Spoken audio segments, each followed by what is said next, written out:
शीतले त्वं जगन्माता, शीतले त्वं जगत्पिता, शीतले त्वं जगद्धात्री, शीतलाय नमो नमः।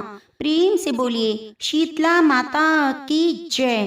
प्रिय भक्तजनों, आज मैं आपको सुनाने जा रही हूँ शीतला माता की बड़ी ही पवित्र कथा। शीतला माता की पूरे विधि विधान से और श्रद्धा पूर्वक पूजा करने से सुख समृद्धि आरोग्य जीवन की प्राप्ति होती है। वैसे तो शीतला अष्टमी की पूजा पाठ और व्रत बच्चों के लिए किया जाता है, लेकिन शीतला अष्टमी की पूजा करने से और कथा सुनने से चर्म रोगों से बचाव होता है, जैसे ओरी, चेचक, आकड़े, काकड़े, बुखार। इन सभी के लिए शीतला माता की पूजा की जाती है। तो आइए शीतला माता की संपूर्ण कथा को सुनते हैं। प्रेम से बोलिए शीतला माता की जय। जय माँ भगवती। कथा के अनुसार एक बुढ़िया माई थी जो बसोड़ा को अच्छी तरह विधि विधान से पूजा करती और व्रत रखती। इस दिन वह ना तो चूल्हे में आग जलाती और ना ही गर्म भोजन करती। बासुड़े के पहले दिन भोजन बनाकर रख लेती और दूसरे दिन विधि विधान से शीतला माता की पूजा करती। गांव में कोई भी व्यक्ति शीतला माता को नहीं मानता था। एक बार की बात है, बासुड़ा के दिन सारे गांव में आग लग गई। सारा गांव जल गया, परंतु बुढ़िया की झोपड़ी बच गई।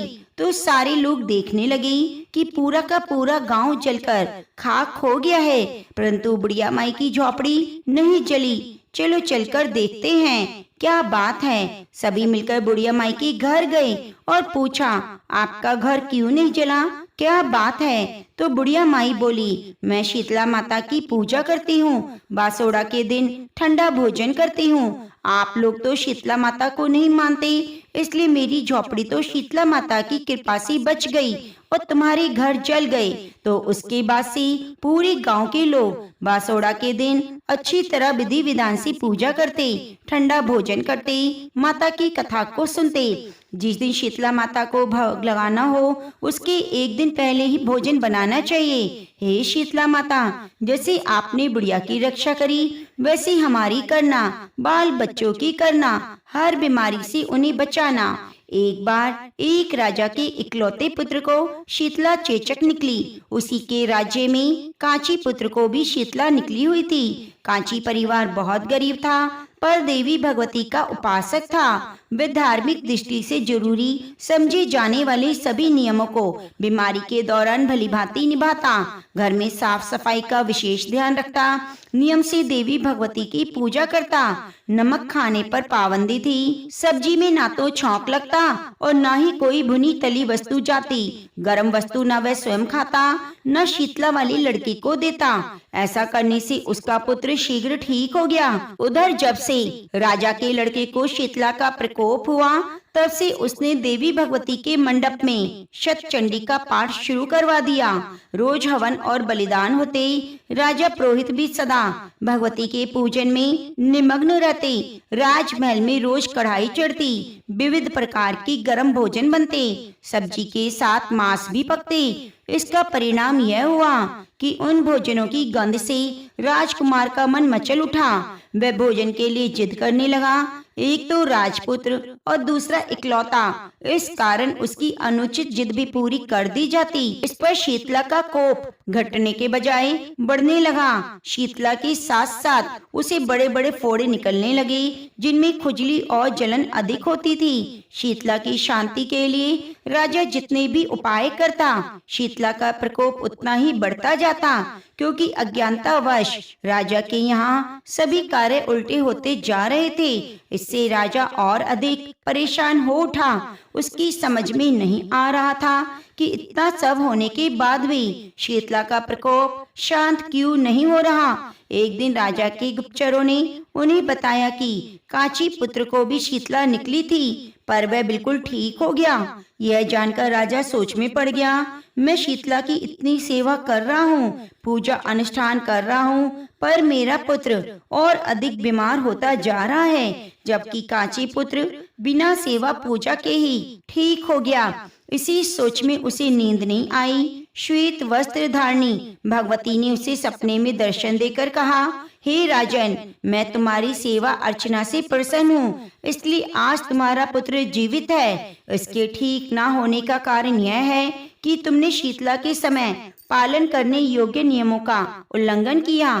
तुम्हें ऐसी हालत में नमक का प्रयोग बंद करना चाहिए। नमक से रोगी के फोड़ों में खुजली होती है। घर की सब्जियों में छौंक नहीं लगाना चाहिए। इसकी गंध से रोगी का मन उन वस्तुओं को खाने के लिए ललचाता है। रोगी के पास आना जाना मना है, क्योंकि यह रोग औरों को भी होने का भय रहता है। अतः इन नियमों का पालन तुम्हारा पुत्र करेगा तो ठीक हो जाएगा। विधि समझाकर देवी अंतर ध्यान हो गई। इसके बाद राजा सपने में माँ भगवती के दर्शन पाकर बहुत खुश थे। अगले दिन से ही राजा ने शीतला माता की बताए हुए नियमों का पालन किया। देखते देखते कुछ दिनों में राजा का बेटा स्वस्थ हो गया। उसके बाद राजा ने पूरे राज्य में घोषणा करवाई कि चैत्र मास के कृष्ण पक्ष में आने वाली अष्टमी को शीतला माता की पूरी विधि विधान से पूजा की जाए। इस दिन पूरे राज्य में कोई भी घर में चूल्हा नहीं जलाएगा।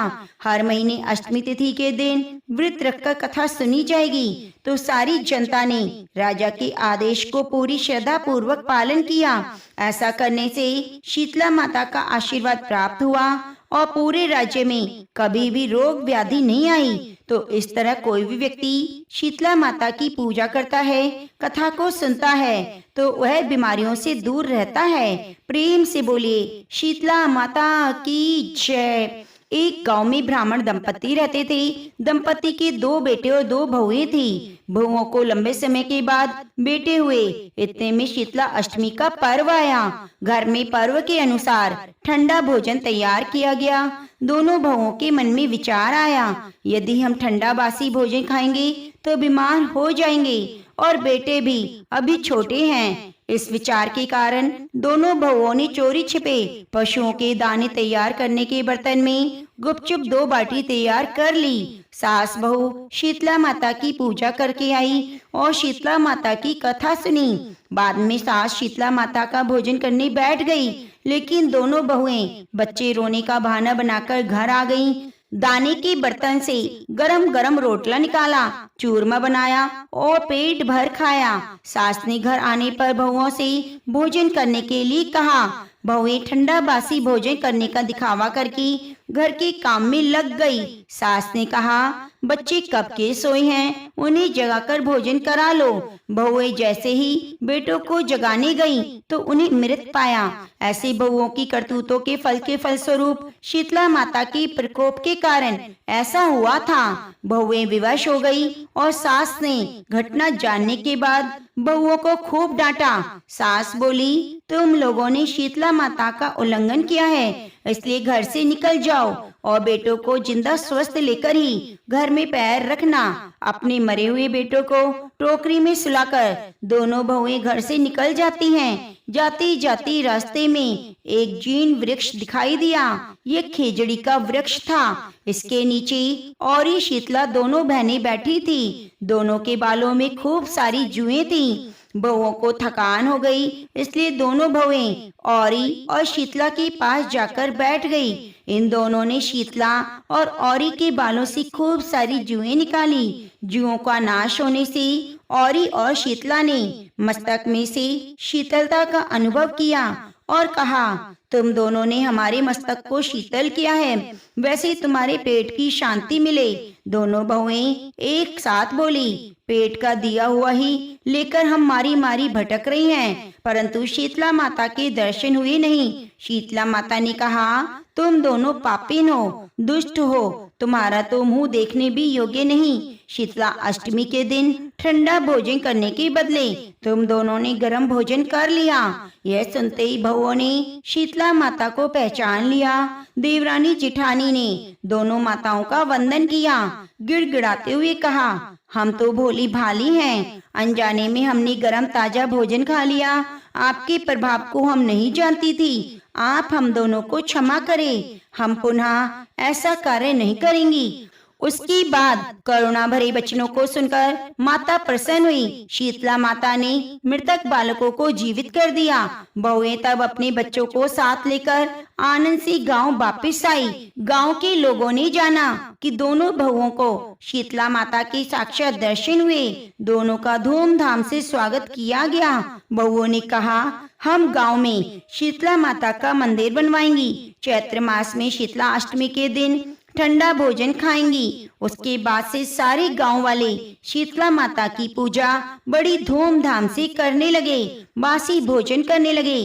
तो पूरे गांव में शीतला माता की खूब कृपा बरसी। शीतला माता ने बहुओं पर जैसी अपनी कृपा करी वैसी सब पर करना। शीतला माता सदा सुख शांति और आरोग्य प्रदान करे। तो प्रेम से बोलिए शीतला माता की जय। एक बार शीतला माता ने सोचा, चलो आज देखूं धरती पर मेरी पूजा कौन करता है, कौन मुझे मानता है। यही सोचकर शीतला माता धरती पर राजस्थान के डूंगरी गांव में आई। देखा, इस गांव में मेरा मंदिर नहीं और न ही मेरी पूजा होती है। माता शीतला गांव की गलियों में घूम रही थी। तभी एक मकान के ऊपर से किसी ने चावल का उबला हुआ पानी यानी कि मांड को नीचे फेंका। वह उबलता हुआ पानी शीतला माता के ऊपर गिरा, जिससे शीतला माता के शरीर में फफोले और छाले पड़ गए। शीतला माता के पूरे शरीर में जलन होने लगी। शीतला माता गांव में इधर उधर भागकर चिल्लाने लगी, अरे मैं जल गई, मेरा शरीर तप रहा है, जल रहा है, कोई मेरी सहायता करो।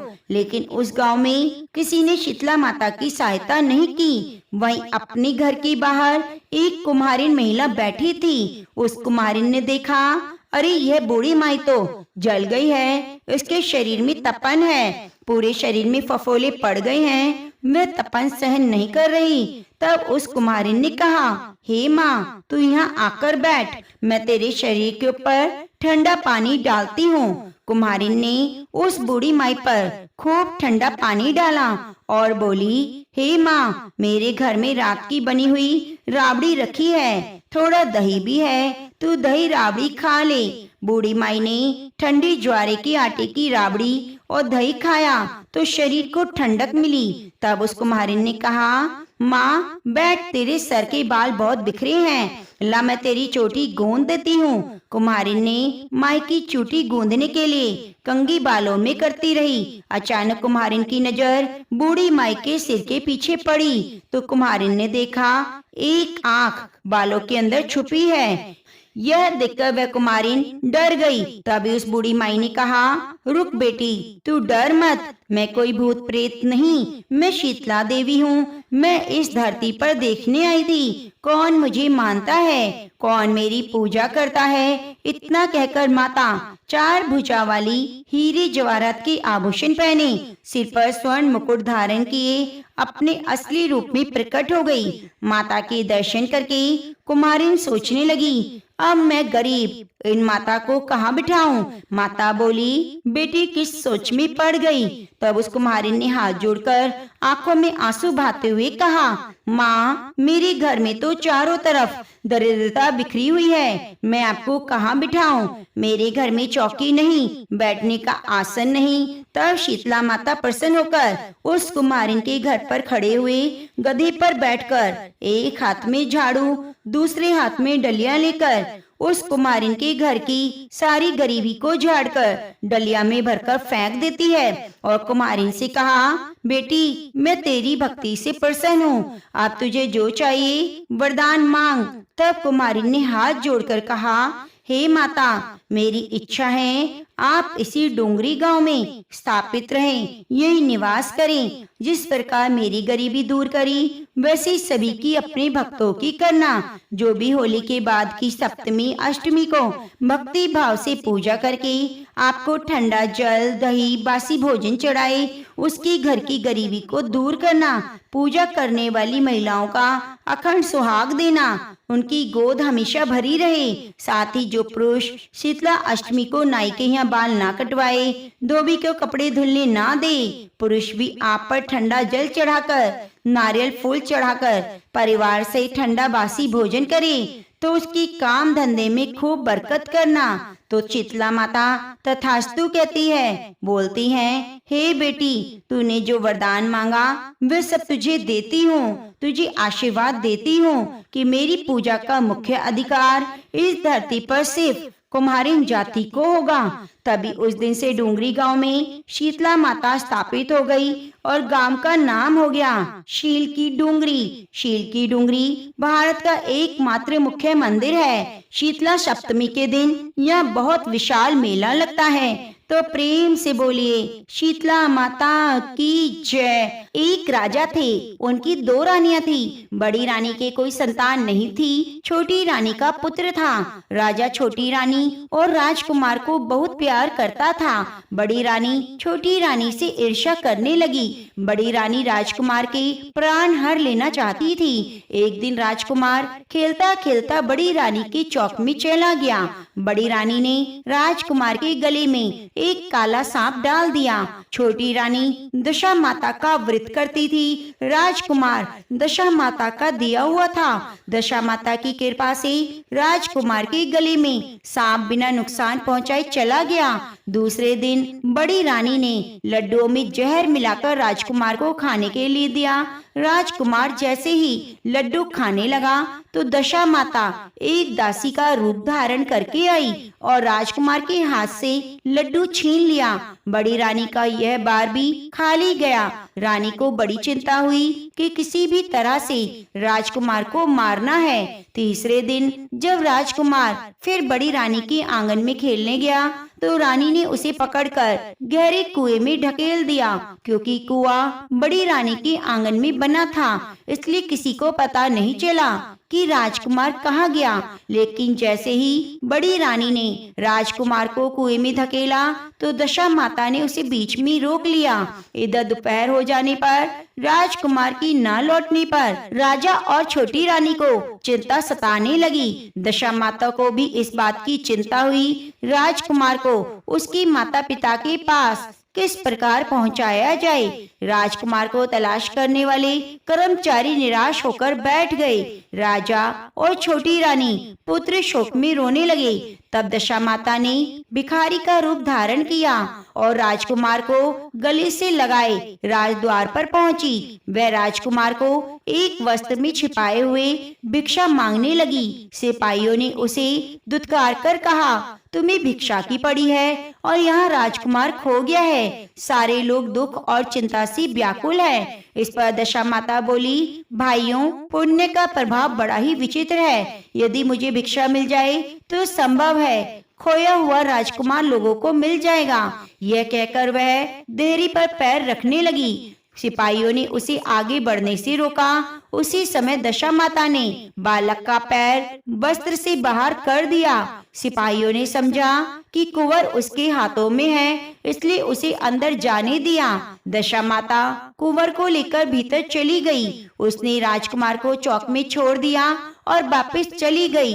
परंतु रानी ने दशा माता रूपी भिखारिन को देख लिया। उसने कहा, खड़ी रहो और कौन हो तुम? तुमने 3 दिन मेरे बेटे को छिपा कर रखा था। तुमने ऐसा क्यों किया? तुम्हें मेरे इस प्रश्न का उत्तर देना होगा। दशा माता उसी समय ठहर गई। उन्होंने बताया, मैं तुम्हारे पुत्र की चोरी करने वाली नहीं, मैं तो तुम्हारी आराध्य देवी दशा माता हूँ। मैं तुम्हें सचेत करने आई हूँ कि बड़ी रानी तुमसे ईर्ष्या रखती है। वह तुम्हारे पुत्र के प्राण हर लेना चाहती है। एक बार उसने तुम्हारे पुत्र के गले में काला सांप डाला, जिसे मैंने भगाया। दूसरी बार विष के लड्डू दिए, जिसे मैंने उसके हाथों से छीन लिया। इस बार उसने तुम्हारे पुत्र को कुएं में डाला और मैंने बीच में ही उसे रोककर रक्षा की। इस समय मैं भिखारिन के वेश में तुम्हें सचेत करने आई हूँ। यह सुनकर छोटी रानी दशा माता के पैरों में गिरकर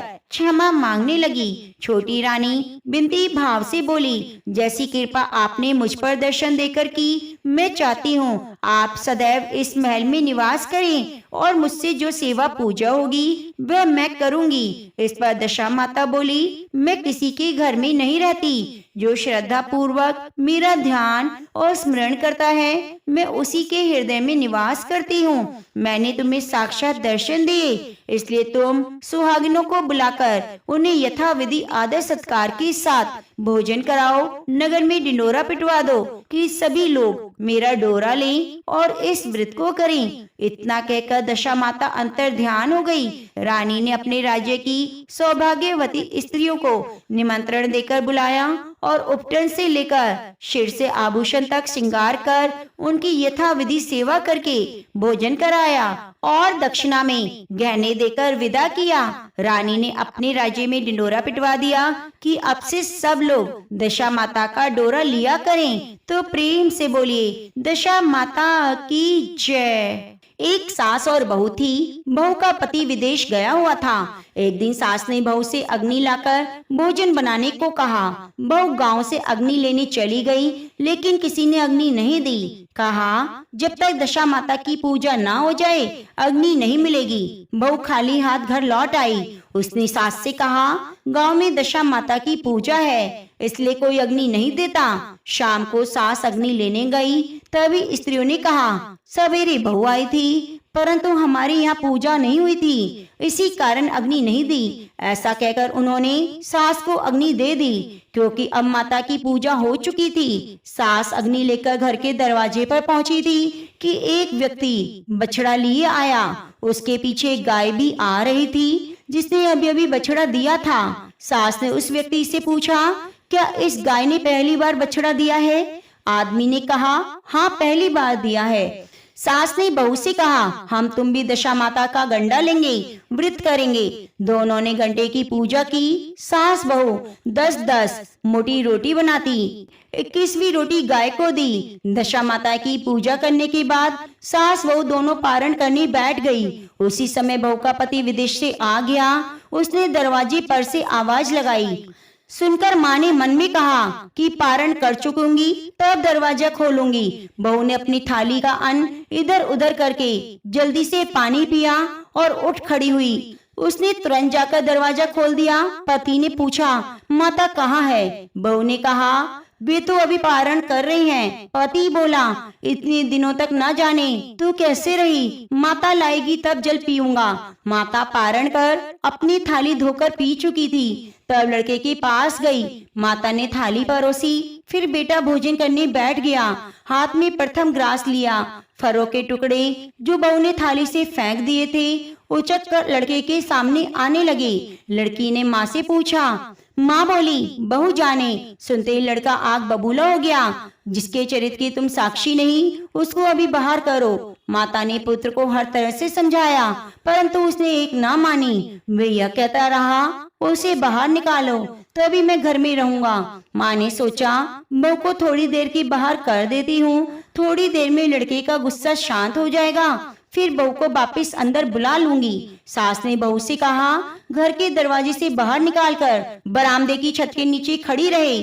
जब बहू बाहर जाकर खड़ी रही तो छत बोली दशा माता के विरोधी मैं छाया नहीं दे सकती। तब बहू वहाँ से हटकर कचरे के ढेर के पास जाकर खड़ी हो गई। कचरा बोला इतना भार कूड़े का नहीं जितना तेरा है, चल यहाँ से हटकर कहीं और जा। इस तरह से जहाँ वह जाती वहाँ से हटा दी जाती। फिर बहू अत्यंत दुखी होकर जंगल में चली गई। जंगल में भूखी प्यासी फिरती रही। एक अंधे कुएं में गिर गई। उसे चोट लग गई, नीचे जाकर बैठ गई। उसी समय राजा नल शिकार खेलते खेलते वहां आ पहुंचे। उनके साथ वे सब लोग बिछड़ गए थे। वे प्यास के मारे भटकते हुए उसी कुएं पर आए जिसमें बहू गिरी थी। राजा नल के भाई ने कुएं में लोटा डाला तो बहू ने उस लोटे को पकड़ लिया। तब भाई ने राजा से कहा इस कुएं में तो किसी ने लोटा पकड़ रखा है। तब राजा ने कुएं के पास जाकर कहा भाई यदि तू पुरुष है तो मेरा धर्म का भाई है, यदि स्त्री है तो मेरी धर्म की बहन है, जो भी है बोल। बहू ने आवाज दी। राजा ने उसी कुएं से बाहर निकाला और हाथी पर बिठाकर अपनी राजधानी ले गया। महाराज को महलों की ओर आते देखकर महारानी को खबर की गई। महाराज आ रहे हैं और वे भी रानी को ला रहे हैं। रानी बड़ी दुखी हुई। महाराज सामने आ पहुँचे। तब रानी ने विनय की महाराज मुझसे क्या भूल हो गई जो अब दूसरा विवाह कर आए। इस पर राजा ने हंसकर कहा, तुम्हारी सौत नहीं, तुम्हारी बहन आई है। यह सुनते ही रानी का मुंह खिल उठा। राजा ने बहू का नाम मुंह बोली बहन रख दिया और उसके लिए अलग महल बनवा दिया। एक दिन राजा की एक घोड़ी ने बच्चा दिया।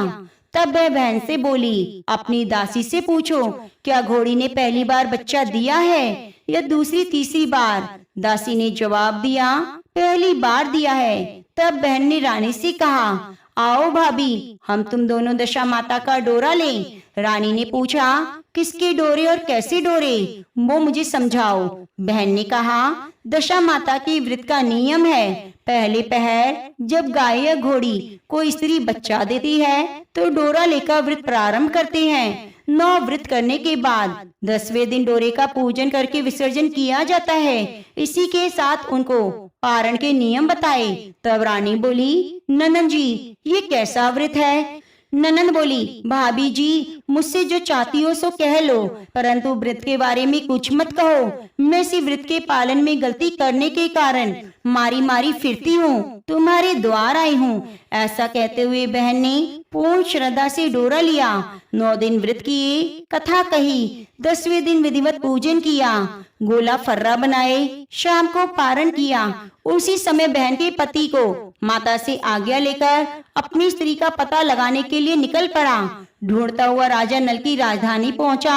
एक कुएं पर उसने औरतों को बात करते सुना। एक औरत बोली, राजा हाल में मुंह बोली बहन लाए हैं, बहुत सुंदर है, आजकल उसका किया हुआ सब कुछ होता है। दूसरी बोली, जैसी सुंदर है वैसी धर्मात्मा है, जो उसके दरवाजे पर जाता है उसे अपनी इच्छा अनुसार भिक्षा मिलती है। तीसरी बोली, ये सब तो ठीक है, परंतु अब तक पता नहीं चला वह कौन है। स्त्रियों की बातें सुनकर साधु वेश बनाकर राजा नल की मुंह बोली बहन के द्वार पर पहुंचा।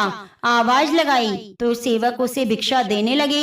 पति ने भिक्षा लेने से इनकार किया और कहा, जब भिक्षा देने वाली स्वयं भिक्षा लेकर आएगी तब लूंगा। लोगों ने कहा, इस समय वह दशा माता का व्रत करके पारण कर रही हैं, तब तक ठहरो।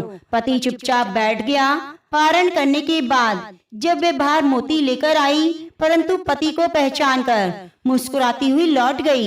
दोनों ने एक दूसरे को पहचान लिया।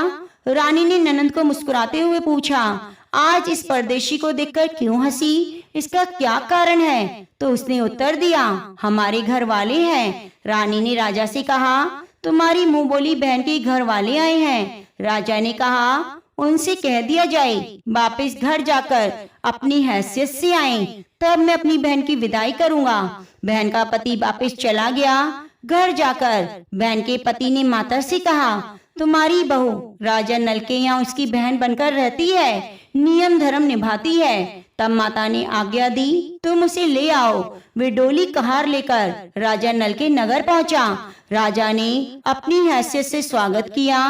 कुछ दिन उसकी मेहमान नवाजी की। जब वे महल से बाहर निकलकर चलने लगे तब महल भी उनके पीछे पीछे चलने लगा। रानी बोली, ननंद जी तुम चली, मेरा महल भी चला, जरा लौटकर पीछे तो देखो। उसने देखा, राजा का संपूर्ण राजसी वैभव लुप्त हो गया। बहन तो अपने पति के साथ जाकर आनंद से रहने लगी, परंतु राजा का हाल बेहाल हो गया। दोनों राजा रानी भटकने लगे। तब राजा नल ने कहा, रानी जहाँ राज किया वह इस दशा में नहीं रह जाता, इसलिए यहाँ से जाना उचित है। रानी पतिव्रता थी। राजा रानी दोनों महल से निकल गए। चलते चलते गांव में पहुंचे। वहाँ वृक्षों में अच्छे अच्छे बेर लगे थे। राजा रानी दोनों वहाँ ठहरे। वे बेर बीनने लगे, परंतु बेर लोहे के हो जाते। राजा रानी जो वस्तु को हाथ लगाते वह पत्थर बन जाती। राजा रानी आगे बढ़े। रास्ते में उन्हें एक बनिया मिला। उसने राजा नल को पहचान कर रानी को आटा दिया। वे आटा लेकर एक नदी के किनारे गई। वहाँ रानी भोजन बनाने लगी। राजा स्नान करने लगा। रानी ने रोटियां सेक कर रख ली। जब राजा आए भोजन करने बैठे तो रोटियां ईंट के समान हो गई। राजा रानी वहाँ से चलकर अपनी बहन के यहाँ गए। बहन ने सुना उसके भाई भाभी आए हैं। उसने पूछा, कैसे आए हैं। जवाब मिला, बहुत खस्ता हालत है। यह सुनकर बहन को लाज आई। उसने उन्हें एक कुम्हार के यहाँ ठहरा दिया। शाम को थाल सजाकर वो खुद भाभी से मिलने गई। उसने भाभी के सामने थाल रखा तो भाभी ने कहा, इस थाल में जो कुछ है कुम्हार के चक्के के नीचे रख दीजिए और चली जाइए। वे थाल का सामान चक्के के नीचे रखकर चली गई। थोड़ी देर में राजा रानी ने पूछा, बहन आई? रानी ने कहा, हाँ आई, पर जो कुछ लाई चक्के के नीचे रख दिया।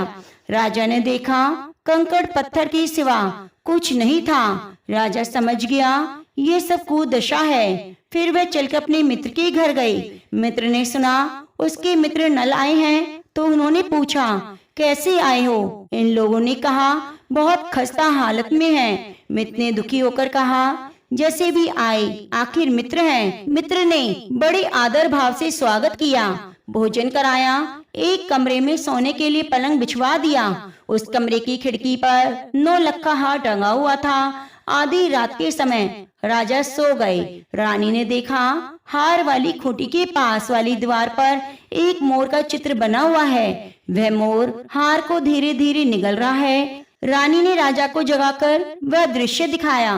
तब राजा ने कहा, यहाँ से चुपचाप चलना चाहिए, नहीं तो सवेरे सवेरे चोरी का कलंक लग जाएगा।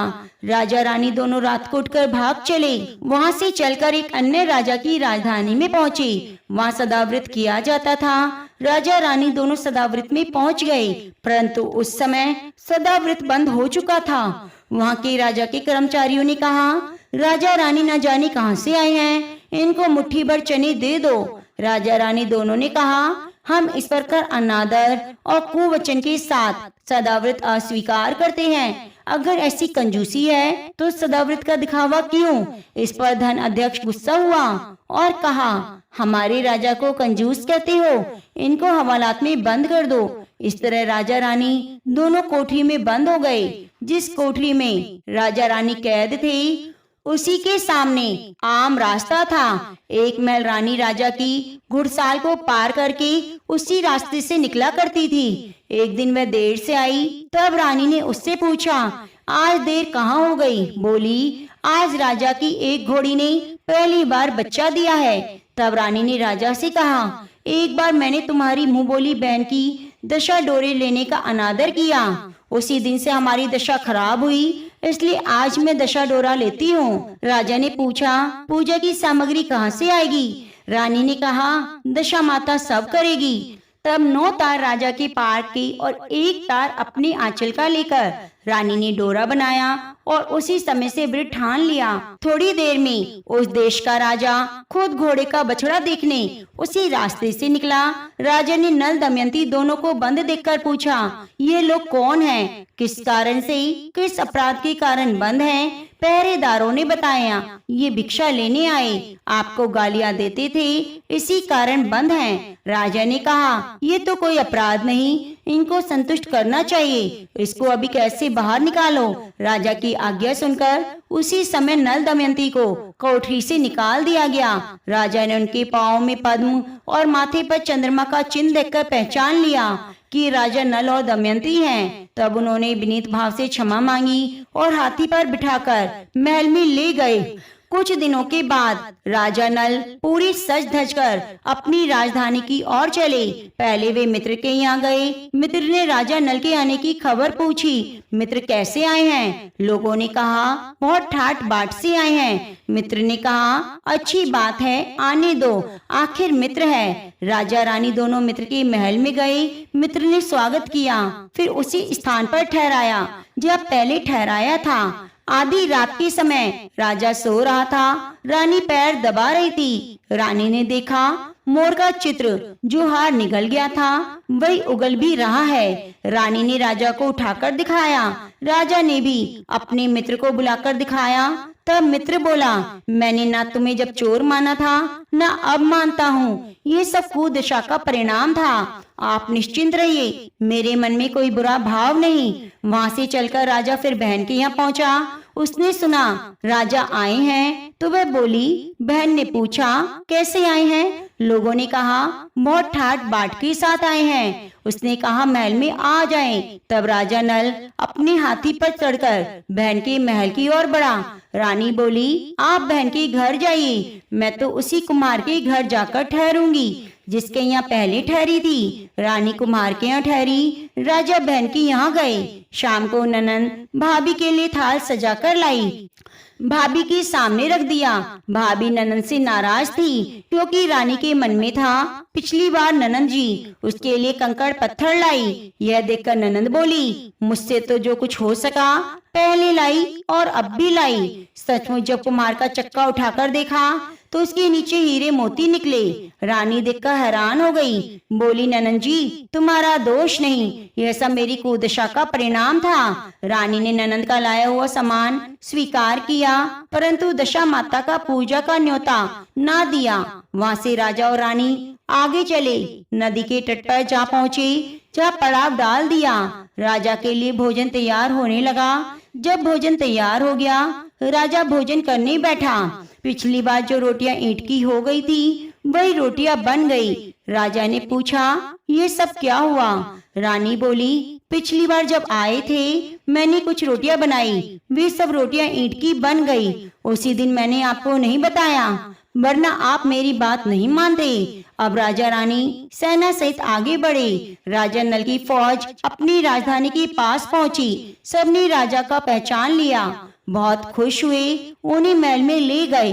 राजा रानी ने महल में प्रवेश किया, दशा माता की पूजा का प्रबंध किया, सौभाग्यवती स्त्रियों को आमंत्रण दिया। भोग के लिए सब तरह के पकवान बनाए गए। आटे की बटी हुई 10 बत्तियां, 10 गुड़ शक्कर की गुंजिया, 10-10 अठाइयां सुहागनों के आंचलों में डाली गई। सुहागनों का श्रृंगार आदि कराकर दशा माता की पूजा शुरू हुई। जब दिया जलाया गया तो दिया जला ही नहीं। तब पंडित ने विचार किया, यदि कोई न्योता पाने वाले को न्योता नहीं दिया गया तो याद किया जाए, उसके आने पर दीपक जल जाएगा। रानी ने कहा, मैंने तो सबको न्योता दिया, सिर्फ अपनी मुंह बोली बहन को न्योता नहीं दिया। रानी ने जल्दी से रथ भेजकर मुंह बोली बहन को बुलवा लिया। तब दिया भी जल गया। सुहागनों को भोजन कराकर विदा किया। उसी समय राजा ने राज्य में हुक्म जारी किया, अब से प्रजा की सभी लोग दशा माता का व्रत करेंगे। हे भगवती दशा माता, जैसे आपने राजा नल के कष्ट दूर किए वैसे सबके दूर करना। प्रिय भक्तजनों, अब आइए सुनते हैं गणेश भगवान की कथा। बहुत समय पहले की बात है, एक बहन और एक भाई रहते थे। बहन हर रोज अपने भाई का चेहरा देखकर खाना खाती। बहन रोज सुबह जल्दी उठकर घर का सारा काम करके जल्दी से अपने भाई को देखने निकल जाती। रास्ते में एक पीपल के पेड़ के नीचे गणेश जी की मूर्ति थी, जहाँ वह नित्य हाथ जोड़कर कहती, भगवान मेरे जैसा अमर सुहाग अमर पीहर सबको देना। रास्ते में जाते हुए जंगल का कांटा उसके पैर में चुभ जाता। एक दिन बहन ने अपने भाई का चेहरा देखा और बैठ गई। भाभी जी ने उससे पूछा, भाई जी तुम्हारे पैरों में क्या हुआ है? बहन ने कहा, रास्ते में आते वक्त जंगल का कांटा पैर में चुभ गया। यह कहकर बहन अपने घर चली गई। भाभी ने अपने पति से कहा, रास्ता साफ कर दीजिए, रास्ते से आते वक्त आपकी बहन के पैरों में कांटा चुभ जाता है। तुम्हारी बहन दुखी होती है। भाई ने कुल्हाड़ी लेकर सड़क से झरिया, जंगली घास, पेड़ पौधे काट दिए, जिससे रास्ता साफ हो गया। पेड़ों की सफाई के दौरान गणेश जी की मूर्ति अपने स्थान से हट गई, जिससे भगवान क्रोधित हो गए और उसके प्राण हर लिए। अब गांव के लोग अंतिम संस्कार के लिए भाई को ले जाने लगे। तभी भाभी ने रोते हुए कहा, थोड़ी देर रुक जाओ, उनकी बहन हर रोज अपने भाई का चेहरा देखती है। लोगों ने कहा, आज तो देख लेगी, कल से क्या देखेगी? बहन रोज की तरह अपने भाई का चेहरा देखने के लिए सड़क से आती थी। सड़क से आते हुए बहन ने देखा रास्ता एकदम साफ है, पेड़ पौधे, जंगली घास सब कटे हुए हैं। थोड़ा और आगे जाके देखा तो गणेश जी की मूर्ति भी वहाँ से हटी हुई थी। यह देखकर जल्दी से खेजड़ी की डाल लेकर जगह साफ की और गणेश जी की मूर्ति को अपने स्थान पर रख देती है और हमेशा की तरह हाथ जोड़कर कहने लगी, भगवान मेरे जैसा सुहाग और मेरे जैसा अमर प्रिय सबको देना। भगवान गणेश ने बात सुनी, सोचा अगर आज मैंने इसकी बात नहीं सुनी तो दुनिया में कोई भी नहीं मानेगा, कोई हमारी पूजा नहीं करेगा। भगवान गणेश कहते हैं, बेटी खेजड़ी के 7 पत्ते ले जाओ, इन्हें कच्चे दूध में मिलाकर अपने भाई के शरीर पर छींटे मार देना, वह उठ जाएगा। जब बहन ने पीछे मुड़कर देखा तो कोई नहीं था। उसने सोचा जैसा सुना वैसा कर लेती हूँ। खेजड़ी के 7 पत्ते लेकर घर गई, देखा लोगों की भीड़ लगी है। उसने घर जाकर देखा भाई का शरीर रखा हुआ था, भाभी रो रही थी। उसे गणेश जी से जैसा सुना था वैसे कच्चे दूध में खेजड़ी के 7 पत्ते मिलाकर अपने भाई के शरीर पर छिड़क दिया। भाई जाग गया। भाई ने उठकर कहा, मुझे बहुत गहरी नींद आई। बहन ने कहा, ऐसी नींद किसी शत्रु को न आए। भाई को सारी घटना बताई। हे गणेश जी महाराज, जैसे अमर सुहाग अमर पीहर उस बहन को दिया, वैसी कथा कहानी कहने वाले सुनने वाले सबको देना। तो